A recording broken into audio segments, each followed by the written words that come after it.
I don't know why I even went to the park that day. It was cold enough that my breath hung in the air, but not so cold that it kept people indoors. The sky was heavy with that muted gray that makes everything look a little faded. I almost bailed, honestly. I'd been in a funk for weeks and wasn't in the mood to be around anyone, even strangers. But my dog, Toby, had other plans. Toby's a husky lab mix with endless energy and a dramatic flair for guilt-tripping me with those big amber eyes. I couldn't ignore him pawing at the door, so I bundled up, grabbed the leash, and let him drag me the 5 blocks to Crescent Park. It was quiet when we got there. A few kids on scooters, someone jogging in a neon windbreaker, and a couple of older ladies speed-walking and gossiping loud enough for the squirrels to overhear. Toby and I headed straight to the off-leash section. He practically dislocated my shoulder lunging through the gate. I unclipped him, and he was gone, zooming through the damp grass, tail high like a flag. I leaned on the wooden fence, half watching him, half scrolling my phone. I was swiping through some dating app out of boredom more than hope. Every guy looked like he either wanted to sell me a protein shake or recruit me for his crypto podcast. Then suddenly, bam, something hit my leg. Hard. I looked down and saw a shaggy golden retriever wagging his entire body at me. Mud on his chest, tongue lolling, eyes wide with chaotic joy. "Hey, whoa," I started to say, and that's when I heard him. "Waffles, come on. Leave the poor guy alone." The voice hit me before I saw the guy it belonged to. Deep, kind of raspy, but not in a smoker way. More like someone who laughed a lot. Then I saw him jogging toward me, and everything else sort of slowed down. He had on a zip-up hoodie, slightly crooked beanie, and jeans that clung just enough to show he actually used his gym membership. His hair was dark and messy like he didn't care, and when he got closer I realized he had dimples. Actual dimples. "God, I'm sorry," he said, grabbing his dog by the collar. "She does this thing where she falls in love with strangers. 0 boundaries." "No worries," I said, scratching behind the dog's ear. "She's cute. And muddy." "Yeah," he laughed, then offered his hand. "I'm Liam, and this maniac is Waffles." I took his hand, hoping mine wasn't too cold. "Matt." "That's Toby over there, pretending to be a wild coyote." We both looked over. Toby and Waffles were already circling each other, tails wagging, tongues out. Waffles pounced, Toby dodged, and they were off like they'd made a secret pact to be best friends. "They're both chaotic," Liam said, watching them. "I think they'll get along." I nodded, hands in my pockets. "Yeah, same energy." There was a pause.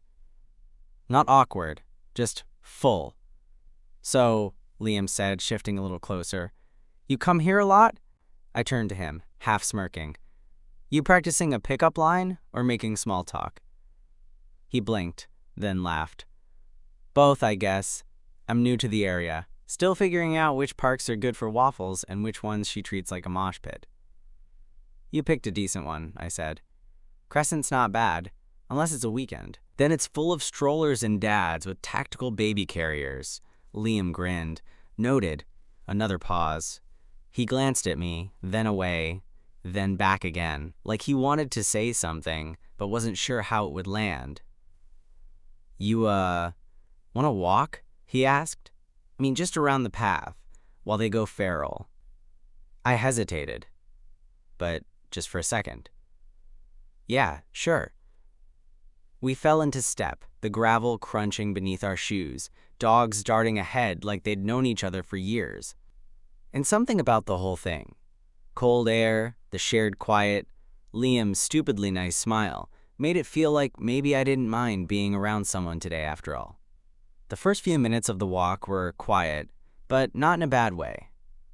It was the kind of silence you get when you're with someone you don't know yet but kind of already trust. Our dogs were bounding ahead, running figure eights around trees and kicking up clumps of wet grass, totally oblivious to anything but each other. "Waffles?" I finally said, side-eyeing Liam. "That's a choice." He laughed, a low sound that made me glance at him without thinking. "She came with the name," he said. The rescue said I could change it, but I didn't have the heart. No, it fits her, I admitted. She's chaotic and sweet. Exactly, like breakfast with a sugar high. We walked a few more steps. A breeze cut through the park, making me glad I'd layered up. Liam zipped his hoodie and tucked his chin down into it, still smiling. What about Toby, he asked. Named after someone? Not really. I just wanted a name that sounded like a golden retriever, but he's not one. It confused everyone at the shelter. Liam grinned. So you chose Chaos too. Toby's my first dog, I said. Got him after a breakup. It was one of those decisions where I thought, you know what? I'm done with people. Dogs don't ghost you. That earned a real laugh out of him. Damn, he said. That's dark. I shrugged, but I wasn't bitter. Not anymore. It was a long time ago, I said. I mean, I still don't trust anyone on dating apps, but that's probably just common sense. He nodded. Yeah. I feel like half the people on there are just bored or married. Or both. We reached the far end of the loop, where the trees grew closer together and the noise of the city faded into the background. There was a bench under an old oak tree, and Waffles and Toby had slowed down enough to just sniff things side by side, like two little seniors on a stroll. You mind? Liam asked, gesturing to the bench. Go for it. We sat, a respectful foot of space between us. I rested my elbows on my knees, watching the dogs. He stretched his legs out in front of him, his head tilted back slightly, like he was finally relaxing. So, I said, glancing sideways. New to the area, huh? Yeah, moved here about a month ago. Work stuff. What do you do? I'm in marketing. Freelance mostly, which means a lot of pretending to work while pacing around my apartment. I smirked. I know that game. I'm a web designer. I do the exact same thing. Oh shit, he said, sitting up a little. Really? Yeah. That explains the hoodie. Web designers love hoodies. I looked down at my sweatshirt. Plain gray, sleeves slightly frayed. Wow, I said. Didn't realize I was a stereotype. You're lucky I didn't say hoodie and coffee cup. I raised my hand and showed him the paper cup I had picked up on the way to the park. He burst out laughing. Okay. You win, he said. You are the blueprint. There was something easy about talking to Liam. No performance, no trying too hard. It didn't feel like flirting, not yet, but it also didn't feel like just talking to a stranger. He had this way of really looking at you when you spoke, like he was collecting the shape of your words in his head. Can I be honest? He said after a pause. Sure. This is the longest conversation I've had with someone in person in like 3 weeks. Same. He looked at me, serious for a second. It's weird, right? Like we're all connected, but also not. I moved here thinking it'd be easy to meet people, but it's just me and Waffles most days. City life, I said. You're surrounded, but alone. Welcome to the club. Sounds like a terrible club. Oh, it is, but the dogs help. We sat in silence for a bit, watching Waffles roll on her back and Toby sniff a bush like it owed him money. Then Liam said, Hey, would it be weird if I gave you my number? I turned toward him. He wasn't even looking at me. He was still watching the dogs, but there was a nervous edge in his voice, like he didn't ask people this very often. No, I said. Not weird. He pulled his phone out. Cool. I mean for dog stuff or other stuff. I gave him my number. He typed it in, then sent me a text so I'd have his. Liam, Waffles, human. I saved it, trying not to grin too obviously. You free tomorrow? He asked, still not quite looking at me. I pretended to think about it. Depends, I said. Are we talking another park hangout? Or a date where I pretend to be surprised that Waffles shows up again? He finally looked at me, really looked, and smiled like I'd just solved a puzzle. Let's call it both. The next day, I was irrationally nervous. Not like full-on first date jittery, but just enough that I changed my jacket twice and second-guessed whether or not I should bring a different leash for Toby, one that didn't look like it had been through a war. I told myself it wasn't even a real date, just two guys and their dogs. Casual.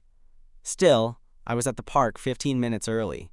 Toby immediately found a stick to gnaw on like it was a bone made of gold. I sipped my coffee and tried not to look like I was scanning the path every 10 seconds. Then I saw them. Liam and Waffles came jogging down the hill, both of them looking like they belonged in one of those cheerful outdoor ads. Waffles caught sight of Toby and sprinted toward us like a cannonball. Liam waved from behind, jogging up and a little out of breath. "You came," he said, smiling like he wasn't sure I actually would. Toby dragged me. He gave me a look like he didn't buy that, and I didn't press it.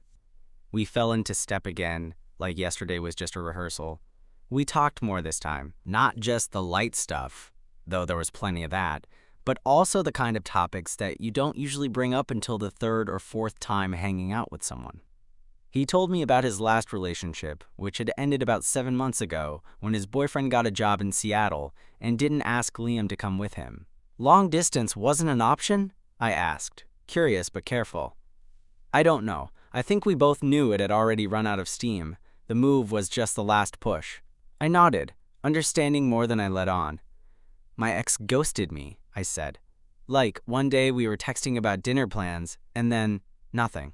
Just silence." Liam winced. "Oof, that's brutal." "Yeah, and it turns out being ghosted while planning a meal really ruins your appetite." He laughed. "Maybe that's the true diet plan no one talks about." We reached the same bench under the oak tree and sat down without saying anything. The dogs were out ahead, just far enough to look like they were unsupervised, but close enough that we could intervene if one of them tried to eat a pigeon. Liam leaned back, stretched out his legs, and glanced at me. "This has been nice," I nodded. "It has." There was a moment, not the dramatic kind you see in movies. No sudden rush of music, no eye contact that lasts too long. Just the quiet kind where something's shifting, but no one says anything yet. Then he said, "You want to get real food sometime?" I blinked. "Like a date? He shrugged, but there was a smirk behind it. "Yeah, unless you think it's too soon." "No," I said. "Maybe a little too fast." "No, that sounds good." He smiled, and for a second I had the dumb thought that I'd probably say yes to anything if he smiled like that again. We traded a few more jokes, sat a little longer, and then started to head out. As we walked, our hands brushed.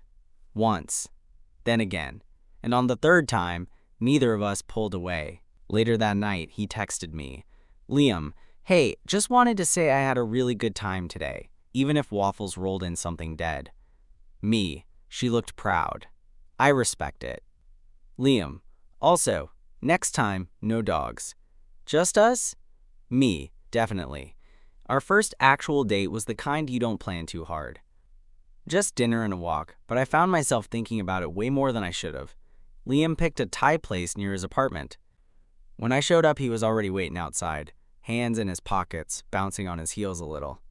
He looked more nervous than I'd expected, less like the cool guy from the park, and more like someone on his first date in a long time. "You clean up well," he said as I walked up. I smirked. "You say that like I'm usually filthy." He laughed, and just like that, the weird nerves between us evaporated.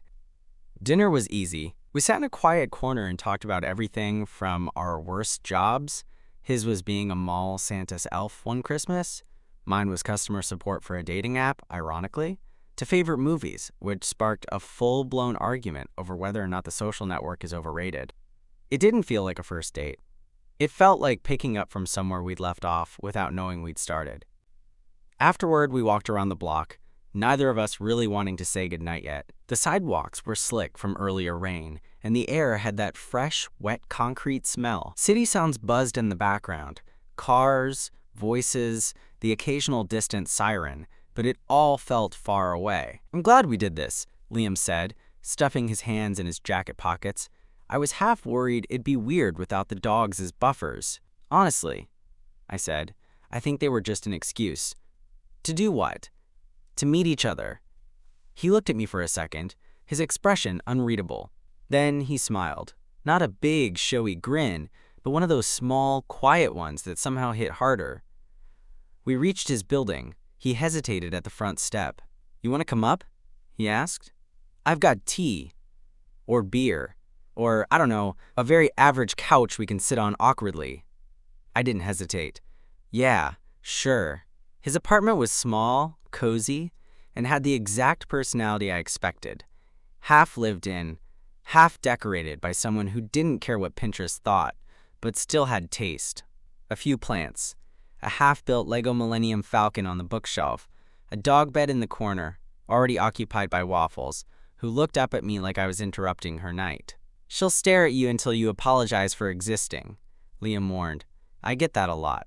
He tossed me a beer, then sat down next to me on the couch, legs tucked under himself, looking comfortable in a way I wasn't used to seeing on a first date. We didn't rush into anything. We just talked, sat close. Every now and then, our knees bumped. We didn't move them. Eventually, the conversation lulled. Not because we were bored, just because the silence didn't feel empty. Liam turned slightly, his arm resting along the back of the couch. So, he said, if I kissed you, would that be a terrible idea?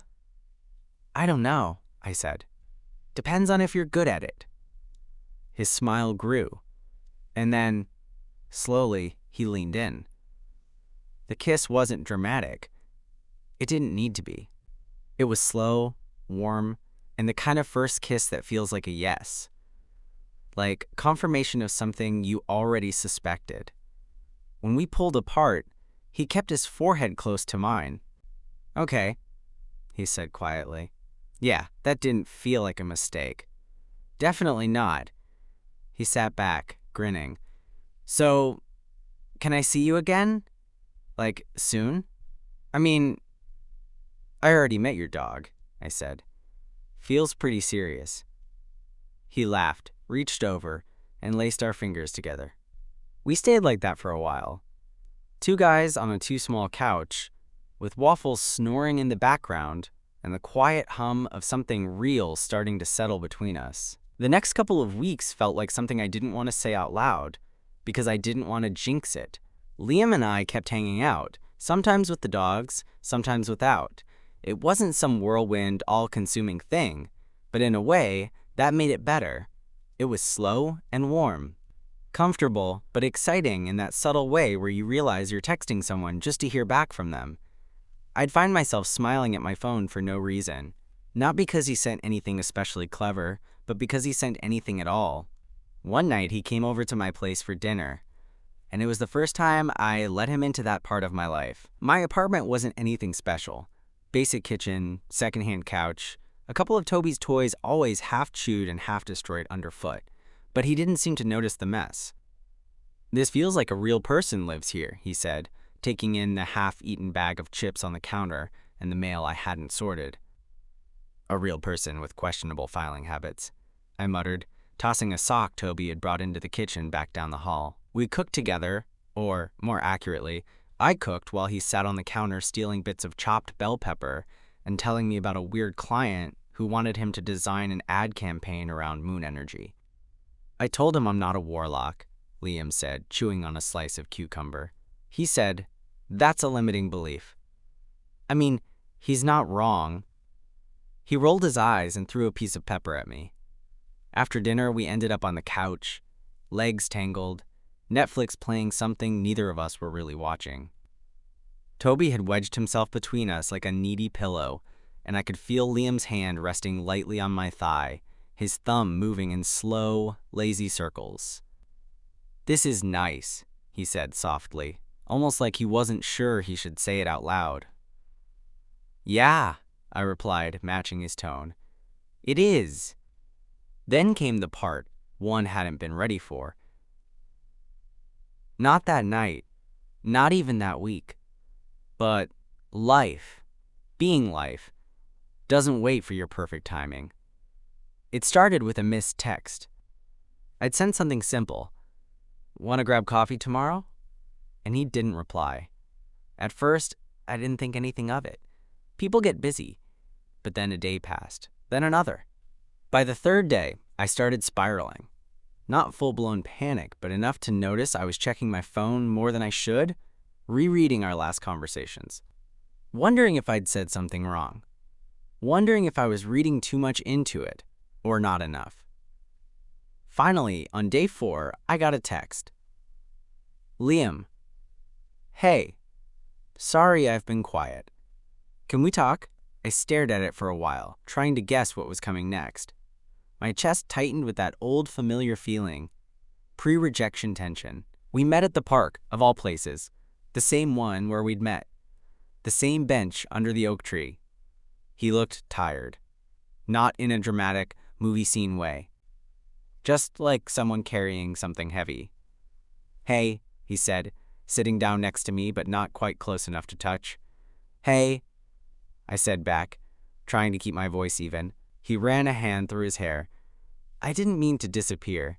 I just got overwhelmed. Okay, I said. Overwhelmed how?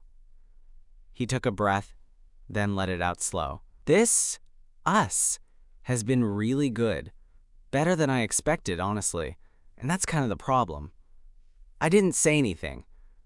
I let him keep going. I have a habit, he said, of pulling back when things get real. It's not about you. It's this thing I do when I feel like I'm about to screw something up. So you vanish before it happens? He winced. Yeah. I looked down at the gravel, then back up at him. You could have just told me that. I know. I'm sorry. I nodded. Not because it was okay, but because I understood. I'm not asking for anything intense, I said. I just want to know that you're there, that if I text you, I won't get radio silence for 4 days. I get that, he said, voice soft, and I want to be better at this. With you. There was a pause. Waffles and Toby were off in the distance, playing like nothing was different. You still want to try? I asked, more vulnerable than I wanted to sound. He looked at me, then reached for my hand. Yeah, he said, I really do. After that talk at the park, things didn't magically fix themselves. But they got better. Liam didn't disappear again. Not completely. Sometimes he still went a little quiet for a day or two. But now he gave me a heads up. A simple, hey, work's nuts today. Need to reset, back tomorrow, was all it took. And I respected that, I got it. He wasn't built for constant contact. Not everyone is, but when he was around, he was really there. We started falling into patterns. Sunday mornings at the bakery down the street. Wednesday night takeout and some terrible reality show neither of us would admit to liking. We rotated between my apartment and his, but more often than not, we ended up at mine.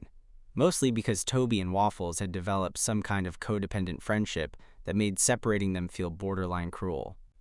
Sometimes I'd wake up to the sound of both dogs snoring, Liam's leg tangled with mine, his hair sticking up in every direction. He was a hot mess in the mornings. I liked it. One night, we were lying in bed, the room dark except for the glow of street lights leaking through the blinds. Liam was on his back, staring at the ceiling, and I was curled toward him, head on his shoulder. I like this, he said suddenly. You, us. I didn't say anything right away. I didn't need to. I just tightened my arm around him a little, and he exhaled like he'd been holding that sentence in for hours. Sometimes I still feel like I'm waiting for the part where I mess it up, he added. You're not, I said. But even if you did, I'd rather have this now than avoid it because we're scared of maybe. He looked at me then, kissed my forehead, and we fell asleep that way. Of course, not everything was perfect. There was the time Waffles got sprayed by a skunk, and Liam panicked so hard he tried to give her a tomato sauce bath in his tub. Or when Toby ate an entire loaf of sourdough off the counter and had to go to the emergency vet, and I freaked out, thinking I'd somehow failed as a dog dad. Liam showed up at the vet with 2 coffees and a stress ball shaped like a bone. We fought once. Really fought. It wasn't yelling, but it had that cold edge that made everything feel brittle. It happened when I suggested he come with me to a friend's birthday party.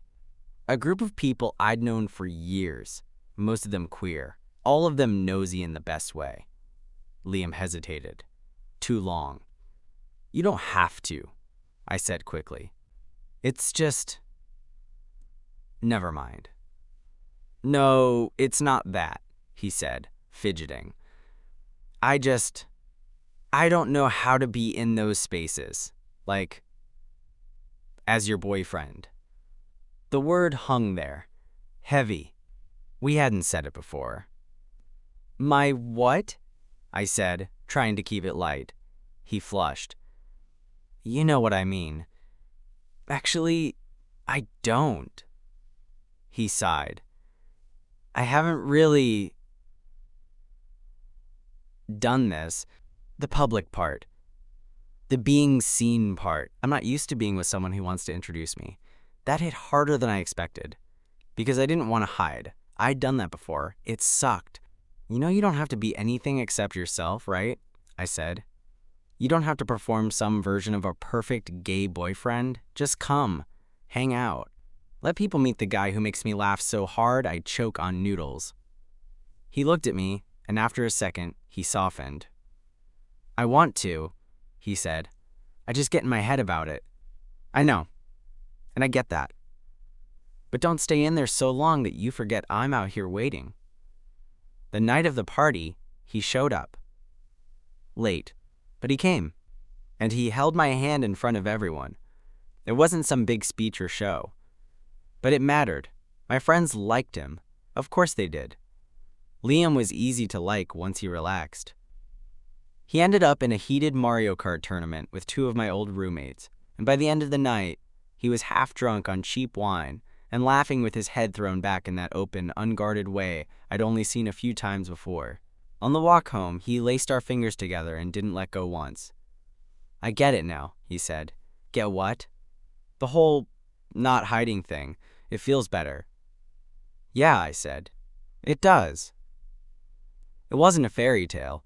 It was still real life, with schedules, vet bills, moody days, and dishes left in the sink. But something had shifted, grown roots, and we were still showing up. For each other. For the dogs. For the little everyday things that made this feel real. Spring hit the city like someone flipped a switch. Overnight, everything bloomed, sidewalks turned green, couples started holding hands again like they'd just remembered they were allowed to, and dogs, ours included, acted like the air itself was spiked with caffeine. That weekend, Liam suggested we get out of the city. I found this little cabin on an app, he said. Pet-friendly.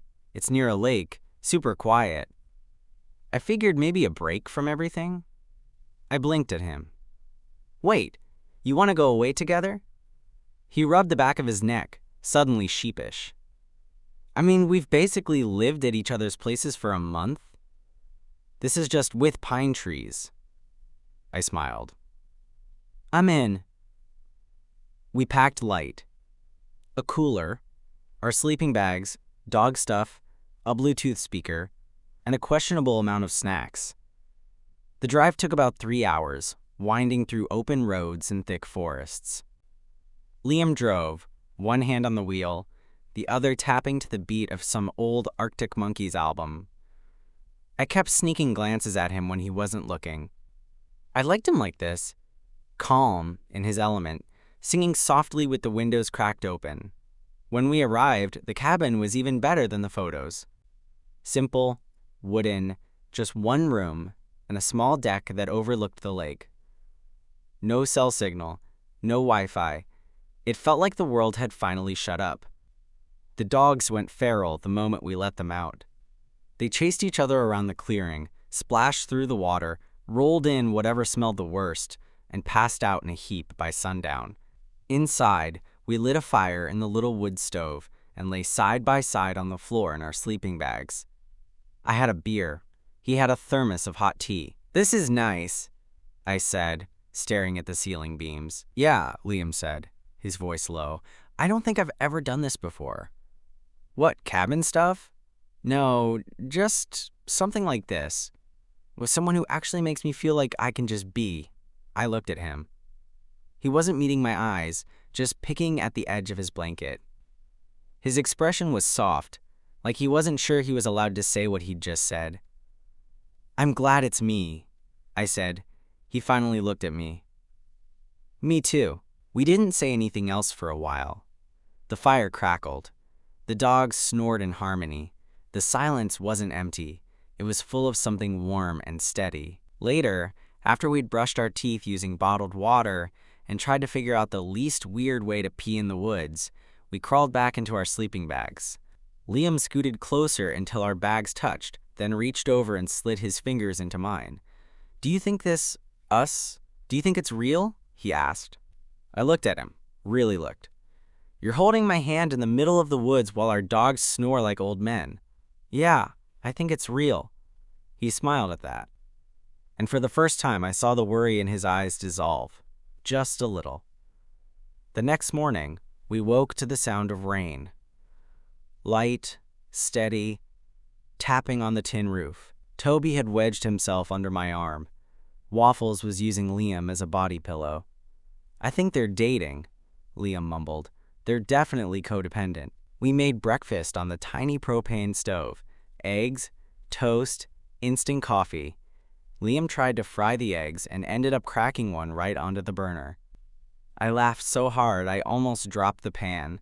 He looked up, sheepish, yolk on his shirt. "I swear I'm not useless." Too late. This is going in the mental scrapbook. After eating, we spent the day reading, napping, playing cards, and talking. And somewhere in between, while he was mid-sentence telling a story about his childhood dog, I caught myself thinking, I could do this. For real. Long term. Every day. That thought scared me. Not because it felt wrong, but because it didn't. That night, after the dogs had passed out again, and we'd run out of stories to tell, we lay in the dark, shoulders touching, our hands in the space between us. "I've never done this before either," I said softly. Liam turned toward me. "Done what?" "Let it be easy. Let it be good." He didn't say anything right away. Then he squeezed my hand once. "Maybe we're both just learning." "Learning what?" "How to stop running when it starts to feel real." He paused. "Maybe we stop running together." We came back from that cabin different. Nothing huge or dramatic. Just more grounded. We didn't talk about what it meant right away, but the space between us had changed. It felt fuller, settled, like something had clicked into place and we were both too cautious to say it out loud, afraid it might break the spell. But real things don't break that easily. Back in the city, we fell back into our routine, only now it wasn't just a routine. It was ours. Toby and Waffles still acted like siblings born 3 years apart. Still fought over who got to sit in the sunniest patch of carpet. Liam still sang badly in the shower when he thought I couldn't hear, and I still refused to let him cook unsupervised unless we had a fire extinguisher nearby. One night, we were lying on my couch, some dumb reality show playing in the background, when he said it. "I love you." It wasn't dramatic. He didn't look at me with big, scared eyes or wait for the music to swell. He just said it. Like it had been sitting on his tongue for a while and he finally gave it permission to come out. I turned to him, heart suddenly louder in my chest. "You sure?" He nodded. "Yeah. It snuck up on me, but it's real." I let it sink in. I looked at him, at his stupidly soft hoodie, and his tired eyes, and the way his hand rested lightly against my leg, and I knew exactly how I felt. "I love you too," I said. And that was that. We didn't make a big deal out of it, didn't post it on Instagram, didn't call our friends to scream about it, we just kissed. And kept watching the show. And let our hands find each other again, like they always had. Months passed. We took another trip that summer, went to a friend's wedding together, started sharing groceries, shared laundry, then drawer space, then rent. It all just unfolded, slowly, until we both realized that moving in wasn't a big decision. It was just the next one. There was no proposal. No grand gesture. Just Liam handing me a set of keys and saying, "If you're going to keep staying here, might as well make it official." And me grabbing the keys, pretending to throw them to Toby and saying, "Guess we're both staying then." It's been 2 years now since Waffles barreled into my legs, and Liam followed after her, grinning and out of breath, like he'd been looking for something he didn't realize he'd found yet. We still walk the dogs in the same park, still sit at that old bench under the oak tree sometimes.